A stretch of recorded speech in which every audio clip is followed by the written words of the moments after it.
This is Software Engineering Radio, the podcast for professional developers on the web at se-radio.net. SE Radio is brought to you by the IEEE Computer Society and by IEEE Software Magazine. Online at computer.org/software.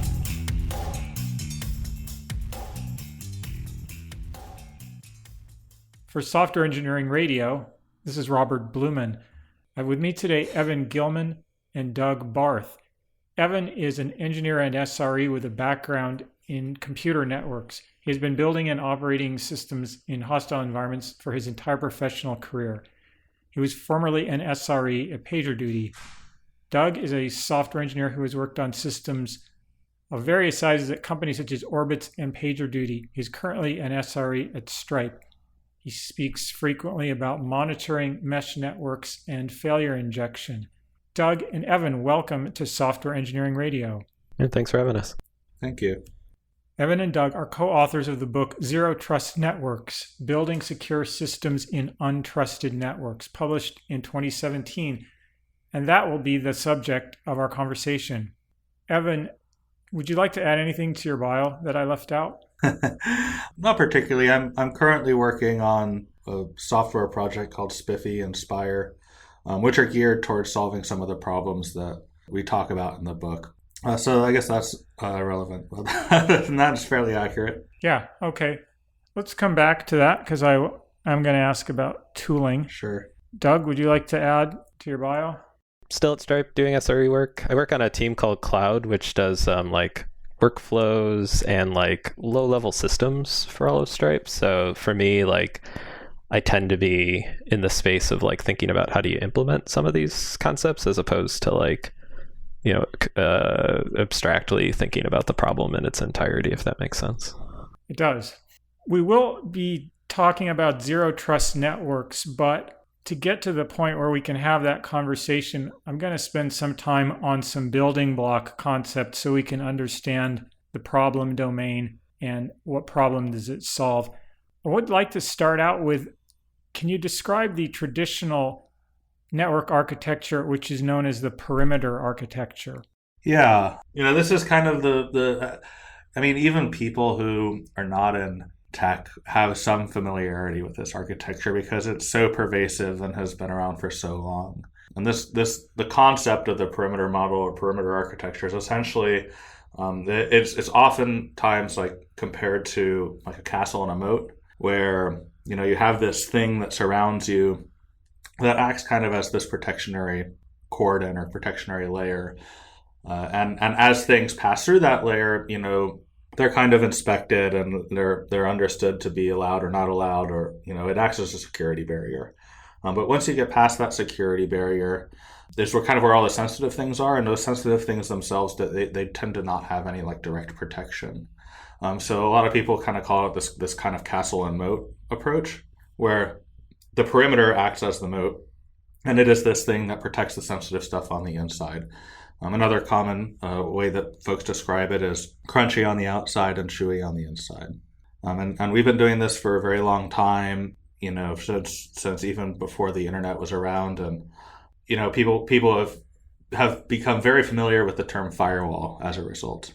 It's behind the firewall or something like this. And even to go so far as, and not to jump forward, but even to go so far as, if you look at some physical firewalls from large vendors, they even have a port that says like untrust and trust, indicating that, the left side, this untrust side, is kind of going out to the Wild West, and then the trust side is kind of in this protected area.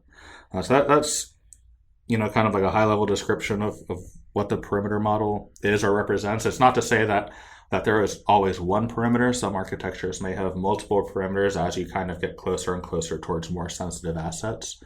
But this concept of, crunchy on the outside, chewy on the inside, or like castle and moat kind of thing is the overarching theme of the perimeter model. How does the concept of trust apply in the perimeter model? The concept of trust in the perimeter model is essentially, if you are on the inside, I alluded earlier to these firewalls that are sometimes even labeled trust and untrust. If you are on the trust side of this firewall, then the assumption is that you're supposed to be there. And the assumption is that you're authorized to be there. So the trust model is very much based on your position within the network. If you have access to this privileged position within the network, we trust you unequivocally. And that, of course, has caused problems in the past, and we see a lot of headlines about why and how that poses problems. I'm sure we'll kind of get into the nitty-gritty of those things. But the trust model is essentially that. That's kind of why the book is called Zero Trust Networks, and kind of take a different approach and a different idea and say, well, perhaps we actually don't trust you just because you're on this special side of this device or you're on this special part of the network. This be analogous to, in my place of work, I badge myself into the office, but once I'm in the office, if I could go up and start using any computer. Yeah, exactly. And, actually, there's a lot of interesting history here around how we arrived at the current state and why. And, badging into a building is very much part of that story. When computers are big and didn't really move, we relied very heavily on physical security. You have to get access into the building with a badge, and you have to be seen, and you have to check in and this and that in order to get into that, quote, perimeter. Of course, all of this has changed with the modern workforce where computers are mobile, people are bringing their own devices, phones are coming in and out, and all this kind of stuff. That whole idea and concept kind of breaks down. In fact, it was literally in the past, the secure computers are in this building, and we have one fiber that comes out of this building, and we put the firewall there. And we know that anyone that's on the inside had to have badged in or something like that. Obviously, maybe not so obviously, that's not really the case anymore. And this kind of evolving usage pattern is something that the Zero Trust model tries to address. What does traffic have to do to get through the perimeter into the trusted area? So I think I can jump in, this kind of varies a bit, but usually you end up saying that someone pokes a hole in your perimeter, right? You forward a port into some internal system, or maybe you formalize it a bit more and you have a DMZ subnet where you put all your internet facing systems and then private subnets that are, presumably proxied to from proxies living in the DMZ. One example of perimeter model is a VPN. Can you explain what that is and how it fits into the perimeter model? Sure, I can keep going there. So VPNs, pretty common for how people get access to private systems. You run some software on your computer that makes a tunnel over to another network, and it's kind of like you basically are sending packets through a encrypted tunnel to be emitted out on the other side inside that network, as if it originated as a device on that physical network, presumably. We'll ignore cloud for a bit. And so again, kind of like this whole physical access implies authorization, you would say that on a VPN, the fact that you were able to negotiate that tunnel meant that you should be able to communicate widely inside the network with no real checks on whether or not that's allowed. What is the threat model the modern networks face? It's highly varied, and of course it depends on the company, and it depends on what you're trying to protect, and it depends on the kinds of attackers that you're going to see. But largely the big kind of understanding and takeaway here is, the threats that we see now don't have to be sitting next to you. They can be on the other side of the world. People carry devices around, devices move a lot around. And so this concept of having this kind of stable perimeter that is impenetrable is very, very difficult to do effectively today as a result, because it's not really that impermeable, right? People are bringing things inside and outside physically.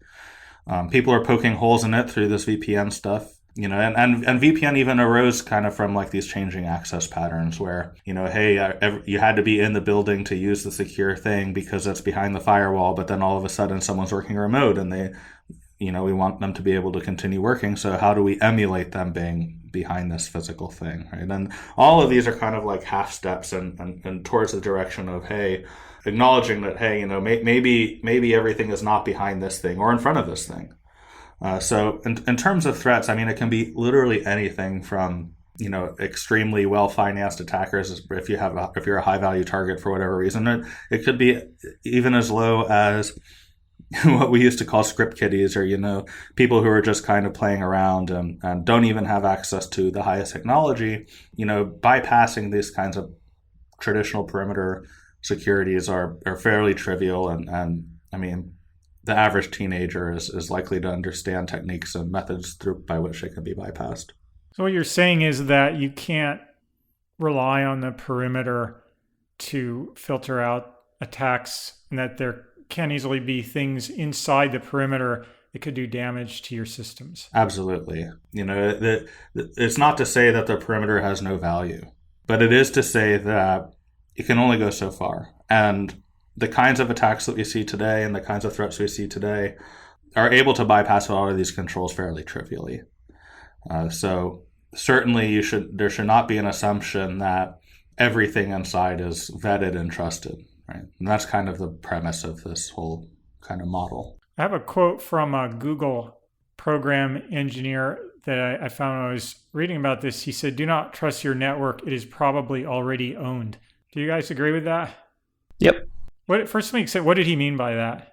So I think like the thing I take from that is if you aren't like introspecting what's going on in your internal network, you don't know what bad is already lurking there, right? And so that's kind of why you never should trust it, is because it's like this constant toil of cleaning up some sort of compromise that you then remediate, right? Does your answer to this change, or has it changed for so much networking which is now in public cloud as compared to on-prem? Think so.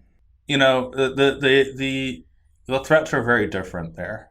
In on-prem, it could be someone walked up and plugged into the side of the building, some exposed wire. It could be anything, right? You don't really have those kinds of problems in cloud. But depending on your provider, you may have other problems, particularly when you're sending traffic between regions, perhaps across the country or over oceans. And who controls those links and who has access to that information. So the cloud platforms provide a lot of kind of primitives, security primitives that can be leaned upon. And so the way that you go about solving this thing is a little bit different. But I think that certainly the belief should be that it's not to say that every network out there is probably owned, right? But that should be the attitude. Certainly at Google scale, that is almost certainly the case, right? But that should be the general attitude, because at the end of the day, even if it's not owned today, it might be tomorrow. And so you should build with this in mind, right? And it's not just that, it's not like only, somebody's plugged into my patch panel or something like that. It could simply be, we have this server over here that serves up, a status page or something silly, and we forgot to update it, and it's exposed to the internet, and someone was able to get in. And the fact that they were able to get into that one server, which is, behind the perimeter in this trusted area, essentially means that they are in your network. So even if you are not owned today, you should certainly take the stance that you are, because any system online long enough will eventually suffer one of these problems. We've been talking up to this point about the traditional network architecture, which you believe is fatally flawed. I'd like to now introduce the concept of zero trust model. What does it mean to place zero trust in your network? Yeah, so we when we wrote the book, I think we had like 5 points, which I've at this point forgotten a lot of them, but we tried to lay out what exactly zero trust networks would mean. So it's things like all network traffic is encrypted. You have like some pre-knowledge of what types of flows should exist inside that network. You have to authenticate devices and users and applications individually. But I think like the way you should really think about it when you zoom out is you start from this standpoint of, if you believe that your network is probably already owned, what do you actually want that network to be responsible for? And you almost certainly do not want it to be responsible for ensuring that your traffic is secure and authorized. You probably just want to like task it with shipping bits around, and then you layer on the like identity and authorization like at the endpoints. Evan, do you have anything to add to that? Yeah. It took us a while to come up with a name for the book. At the end of the day, we wanted to describe this kind of different way of thinking, a way of thinking that was different than what people have been doing for the last few decades. And, we ended up on zero trust networks because it was the most descriptive name that we could think of, believe it or not. Like it, and I believe the subtitle of the book is building secure systems and untrusted networks. And that's kind of exactly what we're talking about, right? We're talking about how do you go from having a few hosts that need to communicate with each other in such a way that it doesn't really matter what happens in the middle. an attacker can be positioned anywhere between those two hosts, and the security primitives will still stand. So we call it zero trust networks because it is to say we don't place any trust into the network. We don't trust the network to properly perform any kind of enforcement or confidentiality functions. Instead, we kind of push all that, as Doug was saying, push all that out to the endpoint. This is a principle called the end-to-end principle, which basically says the network should do what it's good for. It should ship packets from one place to another place. It shouldn't be necessarily so involved in inspecting and scrubbing and securing and providing, assurances that the source IP is accurate and so on and so forth. In the perimeter model, to give an example, a database gets a connection request from an app server. It would say, well, the app server, it's behind the firewall, so I'll accept the incoming request. But in Zero Trust Network, the criteria are going to be much tougher than that, as whether it should accept the request or not. Is that correct? Yeah, absolutely. If you're saying, if the database is saying, hey, you're behind this perimeter, so I will accept the request, it's kind of going back to say, well, what else is behind that perimeter? There's probably more than just a web server. It's not unlikely that there's an attacker back there also. Should you really be allowing requests from anything? And if you think of, there's like a long, established principle called least privilege. The system should be implemented to be authorized to do only the things that they must absolutely need to do in order to get their job done. And so if you think about that and extend it towards the network, it's very similar. Like probably only the application server should be accessing the database server. So, we put policies in place and we put security controls in place that, go as far as is reasonable to ensure that that's the case. And the fact that it's behind their perimeter is not of any significant bearing in terms of deciding whether it should be accepted or not. In your book, you present design of the Zero Trust Network consisting of three. I have it broken down into three components. So maybe this is four. It would be user authentication, application authentication, device authentication, and trust scoring. Let's group all of these types of authentication together. What do you mean by authentication of these different entities that live on the network? Sure. So when we talk about authentication, we're trying to basically answer the question, are you who you say you are? So user is pretty straightforward because we kind of deal with that every day, right? It's like commonly a username and password. Maybe you get a little fancy and you start bringing like security keys into consideration here, or you do like, time-based one time, the top thing that I can't remember what the acronym is. Hot P. Yeah. You bring in like a second factor code, right? But like the whole point of authentication is simply saying like, can we positively assert that you are who you say you are? We split them out into three different axes because I think they all kind of get authenticated in subtly different ways. Like I said, username, password, maybe a second factor, but once you start talking about like devices, then you're doing usually like some sort of certificate that someone's provisioned onto your instance, or if you want to get really fancy, maybe your computer has like a TPM chip in it and you have some sort of secure boot system, so you've rooted it in hardware as opposed to like some credentials that could be exfiltrated off that box. This trust, when it's granted, it's time limited, Doug? Yeah, so that was one of the things that we wanted to really call out, is that in a zero trust network, like there's like a time component to all of this like authorization decision that needs to be considered in your designs. And not even just like time-based, but also like action-based. Like the big question is, how do you build a network that can provide some measure of protection against novel attacks? And so one way you might do that is you might like kind of fuzzy the like authorization line to say like, well, we have this concept of a score, which is a magical number that tells us how much we should trust you. And we might just like set, if you are falling in your trust score, we might ask for extra authorization just to make sure that you're not some malicious actor trying to like leverage your position on an endpoint to do malicious things, essentially. So how is the trust score calculated, and by who? And what goes into it? Yeah, that's a great question. So to be like totally upfront, like trust scoring and engines, I feel like, is a very forward-thinking concept that there's not a whole lot of detailed implementations for. Like, broadly speaking, you'd probably want a system that is receiving events of activities and then using that to derive a score. Like, if we want to get fancy, maybe you could say, like, something machine learning is going and throwing it through a model and dumping out a score in the end. That's, it's kind of like what your credit card does, right? Where it's looking at transactional activities to decide whether or not you look fraudulent. But that's all very hand-wavy, right? Because we're just saying, like, some magic model somewhere gives us a number that we have decided we trust. Yeah, I would like to just maybe kind of color that in a little bit more. There are varying kind of levels of intensity of this stuff. A lot of it comes down to probably behavior-based and what things looked like in the past and baselines and things along those lines. But to kind of pull it back and make things a little more real, like, most people see this on a day-to-day basis. Most people see this regularly with kind of anomaly detection based on, like, logins for online services. So, if you've ever, like, maybe, you always look at Twitter from California or something, and then, one day you got on a plane and went to China, or I guess China's a probably bad example. One day you got on the plane and went somewhere to some other country, and then you tried to log into Twitter, and Twitter says, hold on, this looks weird. We sent you an email verification. We want to make sure that this is actually you.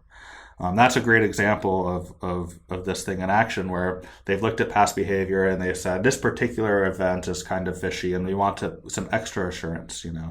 We call it trust score in the book, but the flip side to trust is risk. And so you could, as Doug kind of alluded to, you can call it like a risk score as well. Fraud detection systems often implement these kinds of algorithms. So it's maybe we have some practice doing this, and there are some companies out there who have pioneered applying this principle to computer access and computer authorization systems. But perhaps it's a well understood idea with a novel application. So to try to put an example on this in the more rigid policy-based framework, I'm logging in a present username, password, maybe an RSA key. Okay, I'm good. It's all correct. With this trust scoring, you might look at, well, I've now logged in 100 times in the last 3 minutes from IP addresses in Hungary, China, and California. And that's a little weird, and it's hard to explain how Robert could have gotten from Hungary to China in 3 minutes or less. So that's going to impact my trust score negatively. And maybe I need a 500 to get into the system I want to get into. And I got docked 200 points for these weird anomalies, so that I'm not going to get in to the system. Am I getting the story right? Yeah, that's exactly what it is. And it's taking that and it's saying even further, like, we can apply the same principles to, like, access patterns inside the data center, from workload to workload or service to service as well. It doesn't just have to be user logins. So going back to then the database, it's getting a connection from the app server. You would apply this same philosophy of scoring what is normal usage for an app server versus some kind of anomalies that maybe it's not an app server, it's some malicious actor that's trying to attack the database and it's managed to obtain the credentials belonging to an app server. Yeah, absolutely. And it transcends just like access patterns. There's a lot more to it, and you briefly touched upon earlier about authenticating devices and users or devices and apps. These things are done kind of in tandem. So it's not just knowing that it's the app server, but it's about knowing, hey, it was an app server that connected to me, and I know that it was the Apache web server in particular on that app server that is connecting to me. And those two things together give a much higher degree of assurance. And it can be, in terms of calculating the score, it may not just be the historical access patterns of this Apache web server, but it could also be, hey, we know the identity of the app server that thing is running on, and we know it hasn't been patched in 6 months. And so perhaps that dings the score, trust score or risk score, right? Because it is now more risky to accept connections from this machine that hasn't been patched. And what I think you're saying there, Evan, is there's almost unlimited range of things you could take into account in the score, and it's not just you get scored on each thing independently, but multiple things independent variables, which might be each one okay on their own, but together don't make sense, or sort of vector combinations of things could go into the score. Yeah, exactly. Did I get that? Yeah. Okay. I want to move on to another concept in the Zero Trust network, the idea of the control plane and the data plane. Can you explain what those are and how do they interact? Sure. You want to take this, Doug, or should I? Sure, I can take it. So I think basically what we were trying to tease out there is when you think about the architecture of this system, you should be very cognizant of the control plane being like the set of systems that ultimately make the decision of whether or not something should be trusted and have the access to manage the rest of the network. And the data plane is like the bits of like control software that you sprinkle throughout the network that the control plane is like reconfiguring. So maybe to put this in terms of like something that's very hot and buzzwordy right now would be like Envoy and service meshes. They generally have like a proxy that runs on every instance and you route network traffic through it, but you usually have this suite of applications that sit off the instance that are like configuring each proxy as like a big distributed system. And so those like separate systems are the control plane, and the data plane is like each individual Envoy proxy. Right. And the most common kind of component that you put in the data plane, we usually call like an enforcement point. So, you have this control plane, which is making all these decisions and enforcing all of this policy. But at some point, you have to have the traffic cop, so to speak, which comes in and actually blocks or disallows or allows. And it's these kind of traffic cops that sit inside the data plane. So one analogy here could be, like traffic control systems on roads in cities. There's oftentimes centralized computer systems which can coordinate traffic lights and things like this across a town or a city. And then you have the traffic lights themselves that, in this case, the data plane are the roads and the traffic lights are sitting in the data plane, actually making the enforcement and controlling the traffic and the flow. And then you have this control plane, which is the separate computer system, which is instructing the traffic lights on what they should do. So if the app server wants to talk to the database server, then does the traffic have to get permitted by the control plane in order for that connection to be made? It depends on the implementation. The control plane can play a very active role in this, but in practice, it can be hard to scale that in terms of like performance overhead and availability impact of requiring these services to be there all the time in order for anything to function. Usually what we see is kind of like a half and half approach, where maybe we cache some decisions inside the data plane, or we use the control plane to push down configuration or state into the data plane that can kind of survive on its own for some time in case it's severed from the control plane. So some people may prefer to not do that because they want more active control, but it comes at a cost. So would an example be something like single sign-on, where you obtain a token from an authentication server with a time limit, and then you can present that to a number of resources in the network? Yeah, it could be. Another example might be, hey, my control plane has configured the firewalls, like inbound and outbound firewalls on both of these instances because it knows the IP addresses. Maybe those change over time, but the control plane has to be up to do that. But if the control plane goes down, then the steady state remains. Maybe additionally, the control plane has pushed down and dropped certificates onto these machines that they use for authenticating each other. And those certificates, similar to the token, are good for some period of time. So the control plane has kind of informed the data plane of its position and what should be allowed and not allowed. And in some configurations, I would say in most configurations, the data plane can kind of sail along for some period of time without control plane involvement. I want to move on and talk about encryption. You mentioned that earlier. If you don't trust the network, then you need to encrypt all the traffic that goes across the network. Then are all conversations between servers or services on the network encrypted using MTLS? Yep, pretty much. And one of the things I find fascinating about this is it's not just about like you're not trusting the network to like divulge the traffic, but also sometimes you just don't trust the network to deliver that traffic faithfully. Like I've literally had this happen in my job where we've had bit flips that cause problems.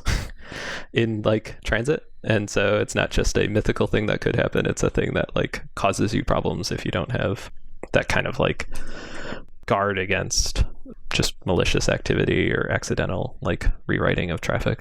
Yeah, the encryption is not strictly, but practically always provides a degree of authenticity to the traffic. So you'll get to know if it was modified because those things will be invalidated.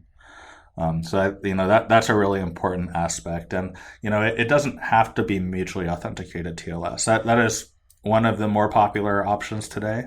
But, in the book we wrote about doing this with IPsec, and there's new protocols out there. One that comes to mind is WireGuard. Certainly there are a lot of different options to accomplish this kind of encryption. And, which of those you choose is a little bit nuanced into where in the stack do you want it to lie? What kind of keys and types of authentication do you want it to be able to be capable of? Things along those lines. But mutually authenticated TLS has taken a front seat in the last couple of years, certainly. We have a show which is going to be published before this one on TLS and PKI, which is the public key infrastructure. In that show, we went a lot of detail into the public certificate authorities. If you're running TLS on your own network, do you run your own certificate authority within your organization? Yeah, it's definitely what we recommend. I think it makes the most sense. So, yeah. They can be difficult to manage, and in the last couple of years, there's been quite a bit of effort in the open source world to make those privately managed PKIs a little bit easier to wrangle and reason about. It is certainly the advised path, simply because the flexibility of public CAs are, really their bread and butter is like web systems where you have, not necessarily anonymous users, but you have users coming in from perhaps anywhere that are not part of that organization. You can think of like, securing the connection to your banking website or something. When we talk about zero trust networks, it is very, very difficult, perhaps impossible, to apply that concept to the open internet consumers at large. It's way more geared towards enterprises and companies which can control the systems and know exactly what is supposed to be happening and when and where. And so, the goal in life and the purpose of the public CA system, even though they provide PKI and give certificates, that's not really built with these kinds of usages in mind. And so the flexibility can be problematic. What are some of the challenges in running your own internal CA? Key management is certainly one. When you run an internal CA and internal PKI, there's a notion that you're holding very powerful keys, and there's this kind of idea of a root, and that's that like the CA. And if that key is compromised, then all else is compromised.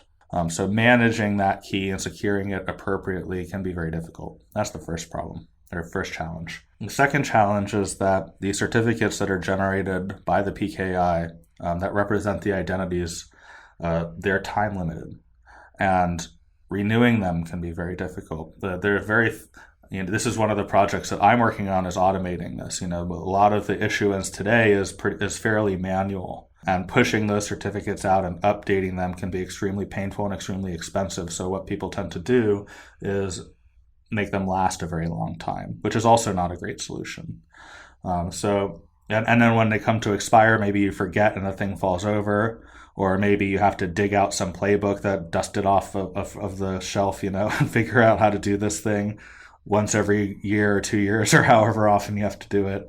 And because these processes can be expensive, you tend to use them in limited fashion. So you might pick and choose where you install them, or maybe there's only one or something. You start to cut corners because they're expensive to issue and manage. So that limited lifetime and the issuance, the secure and automated issuance of those certificates is a second very large challenge with that.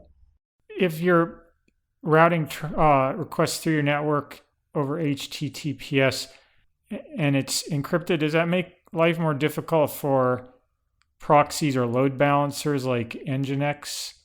So I think maybe this depends on what the purpose of the proxy is. If we're talking about like Are you imagining a proxy which introspects encrypted traffic to decide whether or not it's suspicious? Yeah, that would make it harder. I mean, some organizations do like TLS interception where they like give the keys to the proxy tier in order for it to unwrap and inspect the traffic. But I think that's quite honestly kind of falling out of favor and in preference of asking a proxy very explicitly to route traffic out to, say, the internet. And you just get it at kind of like the domain level. Coming into your network, I don't really see too many problems personally. Curious what you think of it. Yeah, I mean, there is like a fairly large installed user base of, what we call middle boxes. These are things put in the network that are meant to intercept traffic, perhaps for passive inspection, perhaps for active manipulation. This has been a pretty common pattern, particularly in enterprise, for exfiltration detection and things along these lines. As Doug said, though, I think from my perspective, the trend in the industry is very much we probably shouldn't be doing that. And, maybe it was a great idea when we started, but now that, what we ended up seeing is that, and I'll give you an example with, TLS, which is the same as SSL or HTTPS. 1.3 is designed as a bunch of boosted security features. And now what we're seeing is an effort by a lot of the manufacturers and users of these middle boxes to kind of weaken and water down the protocol such that it can permit the interception and inspection of this traffic by these middle boxes. And that's certainly in tension with what we're trying to do. It's in direct tension. These encryption protocols are exactly designed to prevent this kind of interception and inspection and manipulation. So the very concept that perhaps we want to permit it, but only in certain limited use cases, feels a lot to me like the government should have a backdoor to the encryption argument. So that is kind of a battle that continues to be waged. But I think in general, particularly in like the more forward-looking tech companies in particular, are definitely kind of trying their best to move away from that pattern and install end-to-end encryption instead. In your book, you have an entire chapter on trusting devices, chapter on trusting users, and one on trusting apps. We're not going to have time to delve into all those. I want to talk a little bit about trusting apps. A couple of interesting issues there. One is the idea of doing security scans on apps. Can you explain what that is? What are you scanning for? How do you scan? Sure. So like at the basic level, you might imagine something like in Ruby land, you have bundler audit, which goes through your gem file list and makes sure you're not running dependencies that have known CVEs on them. It's pretty basic. Maybe you like step it up a notch and start doing like fuzzing of applications automatically, or you have some sort of like linting system, which is, it's a web application. Is it taking user data and jamming it into a SQL query? Things like that. It's really just essentially like, in a lot of ways, automating the auditing practices that like a security engineer would do for your applications and making sure that that's like continuously being checked and giving people early feedback. I mean, yeah, it could be anything from static analysis, like as Doug was saying, to active analysis like fuzzing, and the goal of which to automate and build all this into like the release pipelines and stuff like that. There's kind of a practice that is a buzzword that has kind of come to fruition called DevSecOps, which is a lot of it is focused on this kind of concept of securing the pipeline and ensuring that we understand when vulnerabilities are introduced, we can catch them before they're released or very, very quickly after they're released in the worst case. We did have a whole show on DevSecOps, and I may come back to that a bit later. Could you mentioned fuzzing. What do you mean by fuzzing in this context? So in this context, it could be, my CI pipeline compiles the app and starts it. And then we have fuzzers that run against the API endpoints that app exposes. And we run them for some time before we release it or after we merge things into master or stuff like that to ensure that we haven't introduced anything funny. Yeah. And so like if people don't know, fuzzers, right, are like sending essentially random data to endpoints to see if it crashes is the usual like pattern here. Mm-hmm. Or the return code changes or some signal that the input was meaningful in some way. Right. Another discussion in the chapter on apps was this build pipeline. we've so far been assuming that app server, that if I could verify it is really the app server, that the database should accept the connection from it. But you point out that different kinds of attacks could get into the build chain. How do we build a trusted, solid executable? Yeah, it's a difficult question, and frankly, very few projects have been able to kind of reach that level of maturity. But we do know of techniques. We wrote about some of them in the book. Some of them I can't remember the technical term of it, but the reproducible builds is one, right? That's the term.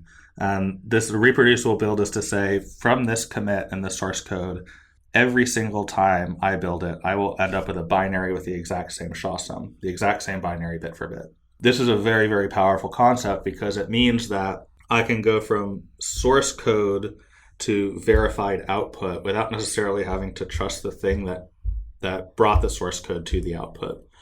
So, for instance, if I had a CI/CD pipeline that was delivering applications or delivering artifacts, if that pipeline was owned and compromised and something was injected into this process to open up a backdoor or something like that, it's detectable with a reproducible build because I can simply run the build on my laptop and see that I got a different SHA for that thing from that particular commit, and I can know that it was influenced along the way. You may have observer machines which are watching the artifacts and doing their own builds and verifying that this build is accurate and correct. And it's a timely question because I think just earlier this week there was a fairly popular and old software project that was discovered to have a compromised CI/CD system and had been compromised for many months. And the attackers were able to inject a backdoor into that binary, and the developers had no idea because that backdoor was not in the source code. And when they received the notification from the researcher that something was up there, it was very confusing. So this is a very, very powerful attack vector that is becoming more and more common with people in the know, and is related perhaps also to software supply chain attacks, which is also becoming very common, unfortunately. So all of these things are kind of related to having confidence in the build. Would an example of supply chain attack be if someone's able to gain control of a Git repo and inject something malicious into an open source library that happens to be a dependency of something that you're using, and so you pull it in with Maven or Bundler? Yep, exactly. Yeah, and one of the more common ones that we're seeing now is with Ruby. The Ruby Gems website, which distributes gems, people will take over accounts and then push new gem releases up, which are backdoored and things, and then your project pulls it in, and all of a sudden. Oh, nice. I want to move on to discussion about the role of DevOps and infrastructure as code in Zero Trust networks. I believe from the book that this concept, the infrastructure as code, influenced your approach to Zero Trust networks. Is that correct? And how so? Yeah, so I think the way that we kind of approached our own personal networks is we used infrastructure as code systems like Chef as like the spot where we grew up a system before we actually took it out and extracted it into a different system. I know Evan did some work with like pulling out the firewall management control plane essentially into a dedicated system, but it initially started as just like Chef cookbooks that were a lot smarter than average. And I think like the kind of broad lesson here is that when you start looking at these Zero Trust networks, a lot of the configuration is automated and reacting to like changing membership in the network. And so you just have to automate the process. You can't like task people with setting this up. There's also, an angle where infrastructure as code and similar patterns have enabled this kind of approach to security. Being so tight and being highly reactive and being able to very finely control these attributes over a large number of systems in the past has been completely cumbersome. And I think, we talk a little bit in the book about how automation in general has made this kind of pervasive security posture possible. Where in the past, it was, we want to reduce the number of systems that are exposed to the absolute bare minimum so that we can control them tightly and put a lot of focus on them. And while that is still true, the reason, perhaps some of the reasoning for doing so no longer holds because, hey, now like we can actually ensure that the same posture is applied across a much larger fleet. We could do it in an automated fashion, or we can do it in a way that is auditable and observable. I think the concept of preventing drift would figure in, because if some malware or just a person didn't know any better has gone and changed something and broken security, that you can always revert to known good state by running your configuration management or provisioning systems. Absolutely. So say I wanted to get started on this. Do I have to burn it all down and build it from scratch, or can a perimeter network evolve in this direction by making some incremental changes? Yeah, I don't think you have to burn it all down. I would not recommend you do that. I think like my perspective is if you have a perimeter network, you basically start like downplaying the amount of trust that you have inside that network and start building up systems that are much more like pervasive, right? So let's take an example. Let's say you had a perimeter where you had no on-host firewall system. Set one up. If all your network is being shipped over the network unencrypted, figure out some path to like encrypting that network. Maybe it's mutual TLS and a service mesh, or maybe it's IPsec and fanciness there. But just kind of like start somewhere, probably start at the systems that have the sensitive data, because that's what people are ultimately trying to get access to, and like radiate outward from that point. Yeah, exactly. And that's like a really an interesting thing is that, you build the security outwards, rather than inwards. Previously, with the perimeter model, you say, hey, here's the pipe that comes out of the building, and I'm going to start there and put my firewall. And then as things go, and I'm going to kind of build inwards towards and put maybe more firewalls or controls the closer that you get towards your more sensitive systems. This kind of like takes that and turns it on its head and says, well, we should be starting from the most sensitive systems and kind of like building and pushing that security outwards. It is not mutually exclusive with perimeter firewalls, and we would probably recommend that you keep those around, but perhaps they are not the primary line of defense or the first line of defense or anything along that. We've talked some about this component of the network, the trust engine, and it could be doing fairly sophisticated machine learning, behavioral scoring. Are there any open source projects that I could use for that component? I have not seen any. I know of some commercial implementations, and I know of some in-house implementations. I'm not aware of any open source projects focusing on that. The closest thing that we have are open source projects focusing on authorization and policy. There's one project in particular called the Open Policy Agent, or OPA, and this project is geared towards that enforcement layer. Give it a policy, give it some input, and it can make a decision. But as far as the scoring goes, I'm not aware of any. And if you wanted to use OPA in conjunction with such a system, you would have to provide it with this score. Would either of you like to talk about some of the tools or projects that you're contributing to in this area and what they do? Sure. I've been spending my time, after we wrote the book, it was kind of a weird feeling, because, the motivation for writing it was show folks a different way to think about this problem, maybe show like a different paradigm, right? And get them thinking in a way that is perhaps a lot different, or a lot different than the way that they had been thinking before, and perhaps light a path forward, right? But, having published it and looking back, it was, I don't want to say a failure, but it was certainly, we began to realize, hey, we've just told them that there's this totally different way of thinking about things. And oh, by the way, like there's very few options out there. Good luck, have fun building it. So I kind of went on personal vendetta of trying to provide some building blocks that are useful to building these kinds of networks. So the project I've been working on for the past couple of years is called Spiffy, and there's a related project called Spire. And those two projects are aimed at getting identity into workloads. So, when we say everything has to be authenticated and encrypted, in order to authenticate something, you have to have some notion of identity. And in order to encrypt, you have to have some keys or credentials that go along with that. So the software project I work on is related to standardizing this notion of identity and providing automated issuance of certificates and automated PKI deployment. Kind of we discussed previously some of those challenges of key management and challenges around automated issuance of certificates. This is the focus of the project.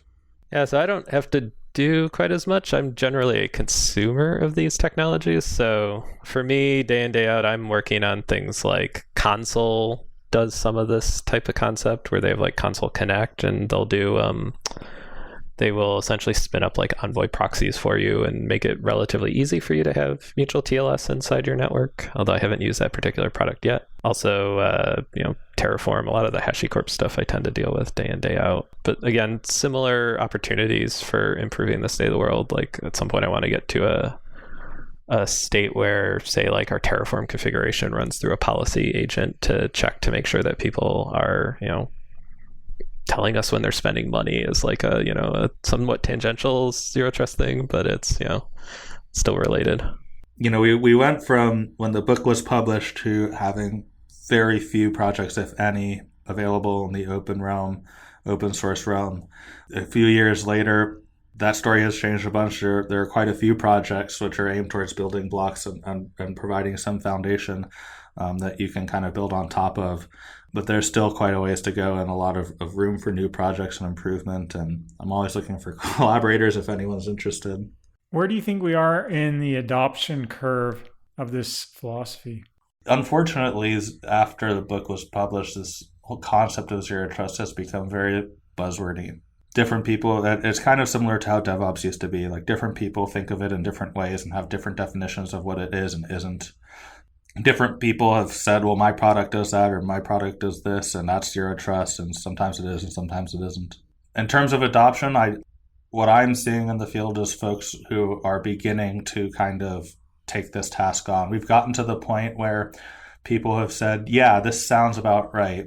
This sounds like the direction we should be going in. Some people are saying, well, how do I do that? Some people are biting the bullet and saying, okay, we're going to start. Some people are kind of in the middle of the journey. Very few people have actually reached the end of that journey or have reached a state that we would call something that is close to zero trust. So, perhaps we're in kind of like the hype phase and maybe just a little bit past it would be my guess. Yeah, I was going to say, like, are we talking adoption or are we talking hype? Because if I were to like peg hype, I would say we're still going up, so we haven't gotten to any sort of inflated expectations too far yet. TBD. In your book, you have a case study of something called the BeyondCorp network, which Google published. Was that a reference architecture and you could try to build something along the same lines, or was it more like an open source project that they distribute and you can download and start using pieces of it? So Google's BeyondCorp is definitely more on the reference architecture side. They don't, as far as I know, they don't open source any of their systems, but like it's I think if you were to say Google is like an early innovator here, they are saying that their network got to a point where they would not trust it, and what's the point even of having that perimeter? We should just expose it to the internet. Yeah, and I know that they've productized some of it in Google Cloud, but they have not released it as any kind of comprehensive project or anything that you can really download. They were certainly pioneers in this area. Frankly, Doug and I were working on systems that threw away the same assumptions, and we're working on systems that have very similar properties. And to be honest, it wasn't until we read the BeyondCorp papers that we realized that there was kind of a larger story here. We read what they were doing and we thought, hey, we're doing stuff that sounds a lot like that, but it's applied in a different way. And there's something more here than just BeyondCorp or just what we built. And so that was kind of the impetus to do some more research, talk to some more people. We delivered a few conference talks on those lines and ultimately wrote the book with a lot of the insights that we gained from, our own implementations and experience, as well as talking to some of the folks who run BeyondCorp. One final question I have, I couldn't really figure this out myself. So in Amazon's cloud, they have a concept of security groups. I can set up a security group and add certain instances, which are virtual machines, to security group A, then I can explicitly allow traffic from security group A over port 443 to security group B. Is that more of a perimeter network with these zones, or is that really more of a zero trust concept, or somewhere in between? So I think if we were to pick like terms, I think Evan said it's kind of like micro-segmentation would be the term you might consider, where you say that you have these like very small firewalls that are just doing packet filtering. And so it's definitely a better step than simply saying at the perimeter we allow internet access from these ports and then everything inside is wide open. But I don't know that it gets you down to like that true identity of the originator of traffic inside your network. Yeah, and there can be kind of disconnects if you're talking across different regions, or talking to different clouds where those two things don't plug into each other. And certainly security groups don't provide any kind of encryption or wire confidentiality. So if you're talking across long lakes interregion or across continents, there's fairly wide exposure that you're having. And so I think like security groups take a step in the right direction. They bring you out of the world of thinking about IP addresses and into the world of thinking about what is my intent and how do I want to connect these things, and having an automated system under the covers that is enacting those policies and enforcing those things as the system changes. So it's certainly a step in the right direction. But to echo Doug, it doesn't quite go all the way there, but it's certainly better than what we have been doing. And just to like be very clear, right? Like security groups, when applied using best practices, bring you in the step in the right direction, right? Like if you just made the security group and jammed it on everyone, didn't really help anything. But if you do like each machine type gets its own security group, and you're actually like encoding who should be talking to whom, then you get some benefit. Okay, let's wrap things up. Evan, I will link to Spiffy and Spire in the show notes. Evan, would you like to give out any other places on the internet where people could follow or find you? You can. My handle is Evan EVAN 2645. I'm pretty findable on Twitter. I also hang out if you're linking to Spiffy and Spire projects, I hang out in that Slack channel. Feel free to reach out to me there, and I'm on LinkedIn and all the other things that you would normally expect. So I love hearing from people, so please don't feel shy. Doug. Yeah, for me, Twitter, Doug Barth, kept it simple. Usually you'll get either random security stuff or a lot of dad jokes. Great. Thank you both very much for speaking to Software Engineering Radio. This has been Robert Blumen. Thank you for listening. Thank you. Thank you, Robert. Thanks for listening to SE Radio, an educational program brought to you by IEEE Software Magazine. For more about the podcast, including other episodes, visit our website at se-radio.net. To provide feedback, you can comment on each episode on the website or reach us on LinkedIn, Facebook, Twitter, or through our Slack channel at seradio.slack.com. You can also email us at team@se-radio.net. This and all other episodes of SE Radio is licensed under Creative Commons License 2.5. Thanks for listening.